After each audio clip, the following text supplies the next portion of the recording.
विद्यार्थी मित्रांनो नमस्कार.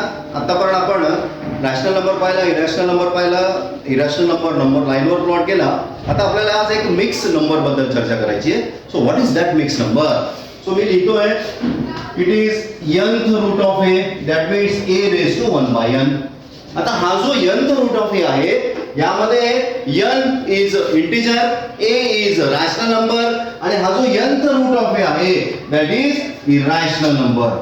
So it is a mix of integer, rational and irrational. So that is called as surd. So it is called as surd. आता या surd मध्ये हा जो n असतो, so n is called as order of surd. हा जो a आहे that is called radicand. आणि nth root of a is called surd. आता याचा जर एक्झाम्पल पाहिजे असेल तर 4th root of 3. याच्यामध्ये जो n आहे that is 4.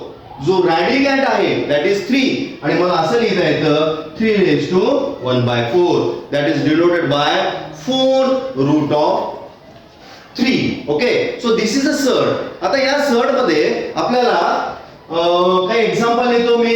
3 into root 2, 5 by 2 into root 2, 6 into root 2. आता हे जे सगळे 3 एक्झाम्पल लिहिले याच्यामध्ये हा जो सर्ड आहे दॅट रिमेन्स सेम, तो सारखा आहे. फक्त काय बदललंय? मल्टिप्लिकेशन फॅक्टर हा बदललेला आहे. मग अशा सगळ्या सर्ड्सला ज्यामध्ये the surd is common and multiplication factors are changes, that surds are called as like surd किंवा त्यांना आपण काय म्हणू शकतो? Similar surd. Okay, so only multiplication factors are changed, the surd becomes same. So that's called as like surd or similar surd. Thank you.